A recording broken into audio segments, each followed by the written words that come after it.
Welcome my dear students. So this is the class number 18। Already मैंने 17 video provide करवा दिया है Indian polity से। अगर आपने नहीं देखा है तो जाके ज़रूर देखना, प्लेलिस्ट आपके लिए बना दी है। अगर आप शुरू से देखोगे तो आपको इंडियन पॉलिटी आसान लगेगी और बहुत ईजी वे में मैंने नोट्स बनाए हैं। अगर आप इनको लेना चाहते हो तो आप मुझे व्हाट्सअप मैसेज कर सकते हो। एक एक पॉइंट यहाँ पे मैंने इंक्लूड किया है। इतने भी शॉर्ट नहीं है कि आपको थोड़ा पढ़ने में कठिनाई हो, क्योंकि मैंने अच्छे से इसमें हर टॉपिक को कवर किया है। यहाँ पे ईच एंड एवरी वन जो टॉपिक होता है, एक पॉइंट होता है, वो मैंने यहाँ पे इसमें इंक्लूड किया है।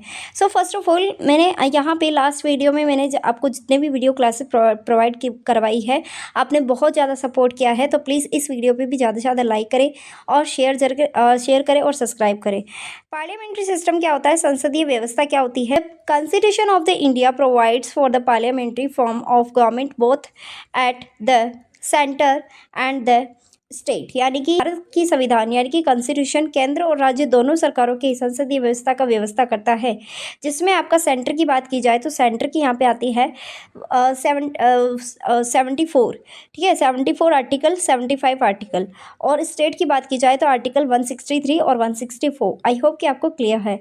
Modern democratic government are the classified into the parliamentary and the presidential, मतलब कि यहाँ पे जो आधुनिक लोकतांत्रिक है वो सरकारों को दो यहाँ पे डिवाइड करती है, वर्गीकृत करती है। जिसमें एक आता है आपका संसदीय, दूसरा आता है आपका राष्ट्रपति। इसको भी हम डिटेल से आने वाली क्लासेस में पढ़ने वाले हैं।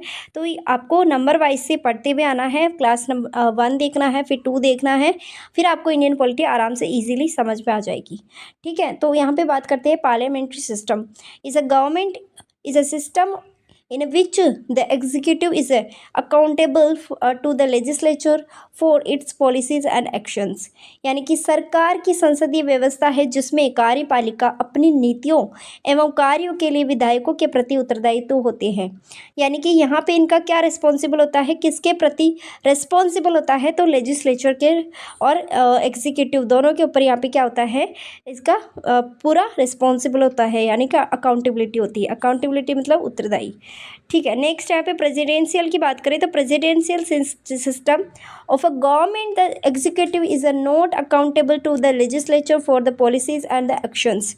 राष्ट्रपति शासन व्यवस्था में कार्यपालिका अपनी नीतियों और कार्यों के लिए विधायिका के प्रति उत्तरदायी नहीं होते हैं। ये क्या है, ये अपनी लेजिस्लेचर पे, पॉलिसीज़ पे यहाँ पे अकाउंटेबल नहीं होते हैं, नॉट अकाउंटेबल, यानी कि उत्तरदायी नहीं होते हैं। ठीक है, आई होप कि आपको थोड़ा सा डिफरेंस पता चला होगा।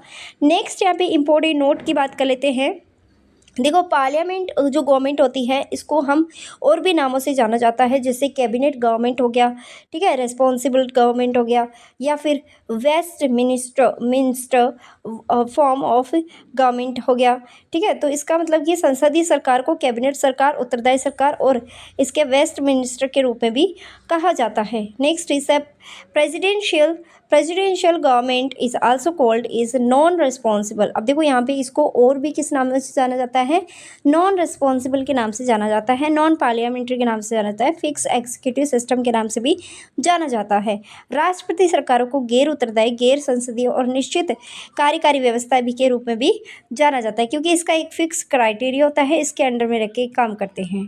ठीक है, parliamentary government is also known as the responsible government because in the cabinet is the responsible to the parliament, यानी कि संसदीय सरकार को उत्तरदायी सरकार के रूप में भी जाना जाता है, उत्तरदायी सरकार के रूप में भी जाना जाता है, क्योंकि इसमें कैबिनेट संसद के प्रति उत्तरदायी होते हैं, कैबिनेट संसद के प्रति उत्तरदायी होते हैं। They are accountable to the parliament and their term official lasts as long they enjoy the confidence in the parliament। ठीक है, तो इनका कार्यकाल तब तक चलता है जब तक कि उन्हें संसद में विश्वास प्राप्त है। नेक्स्ट, अगर आपकी इनकी डेफिनेशंस आपको अगर पता चल गई तो यहाँ पर हम फीचर्स की बात करने वाले। वेरी वेरी इंपॉर्टेंट फीचर्स आपको याद करने ही होंगे, स्किप नहीं करना है।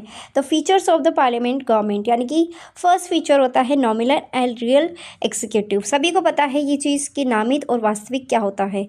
तो देखो, प्रेसिडेंट होता है इज़ अ नॉमिनल एग्जीक्यूटिव होता है, लीगल एग्जीक्यूटिव होता है, जबकि while the prime minister is a facto executive, यानी कि राष्ट्रपति नामित कार्यपालिका विद्युत कार्यकारी है और जबकि प्रधानमंत्री वास्तविक होता है। ठीक है।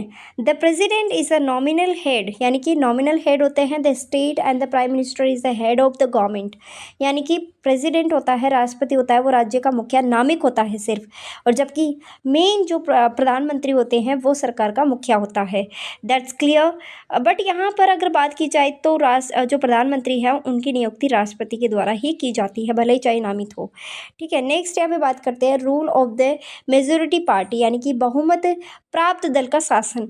The political party which gets majority of the seats in the Lok Sabha form of the government the leaders of the party that party is appointed as the prime minister by the president, यानी कि जिस राजनीतिक दलों को लोकसभा में बहुमत में सीटें प्राप्त होती है वह सरकारें बनाती है, उस दल के नेता को राष्ट्रपति द्वारा प्रधानमंत्री नियुक्त किया जाता है।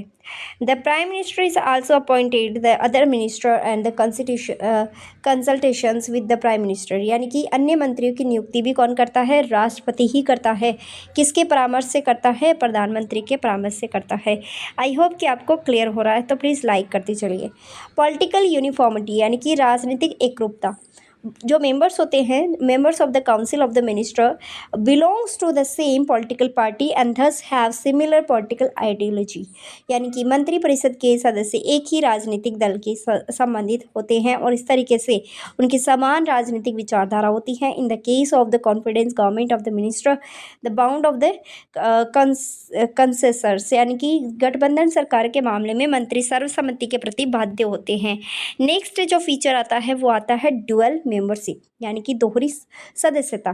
देखो, minister is also is are member of the both legislature and the executive, यानी कि इट मीन्स दैट मंत्री विधायिका और कार्यपालिका दोनों के सदस्य होते हैं, यानी कि दो मंत्री है वो विधायिका और कार्यपालिका दोनों के सदस्य होते हैं। The constitution provide that if a person who is not a member of the parliament become a minister he'd will have to become a member of the parliament within 6 months, यानी कि इसका कहने का मतलब simple सा है कि संविधान व्यवस्था करता है कि यदि कोई व्यक्ति जो संसद का सदस्य नहीं है और मंत्री बनता है तो उसे 6 महीने के अंदर ही संसद का भी सदस्य बन जाना होगा, अदरवाइज वो मंत्री के पद पे नहीं रह सकता। ठीक है ना। नेक्स्ट फीचर आता है द प्राइवेसी, यानी कि गोपनीयता। Minister work the principle of the scarcity, यानी कि मंत्री गोपनीयता के सिद्धांत पे काम करता है। Can not be disclosure their actions and policies and decision, यानी कि अपनी जो कार्यवाही है, नीतियां हैं, निर्णय हैं, वो सूचना आदि नहीं दे सकते हैं। दे टेक और कैर्सी एंड बिफोर अज्यूमिंग ऑफिस, यानी कि ये क्या करते हैं? अपना कार्य ग्रहण करने से पूर्व अपनी गोपनीयता की शपथ लेते हैं। The president is the oath and the scarcity of minister, यानी कि मंत्रियों को गोपनीयता की जो शपथ है वो राष्ट्रपति दिलवाते हैं। कौन दिलवाता है? राष्ट्रपति। ये कई बार क्वेश्चन आया हुआ है, तो आपको ध्यान रखना है। Next feature is dissolution of the lower house, यानी कि निचले सदन का विघटन। Prime minister recommendation to the lower house the parliament Lok Sabha dissolution can done by the president, यानी कि निचले संसद के निचले सदन लोकसभा को प्रधानमंत्री की सिफारिश के बाद में राष्ट्रपति द्वारा विघटित किया जा सकता है। आई होप कि ये सब समझ में आ गया है, तो प्लीज़ ज़्यादा से ज़्यादा लाइक करें, सब्सक्राइब करें, शेयर करें, और इन नोट्स को लेने के लिए आप मुझे व्हाट्सएप मैसेज कर सकते हैं। व्हाट्सएप का जो लिंक है वो डिस्क्रिप्शन में मिल जाएगा। Thank you so much for watching this video. Keep watching and keep learning.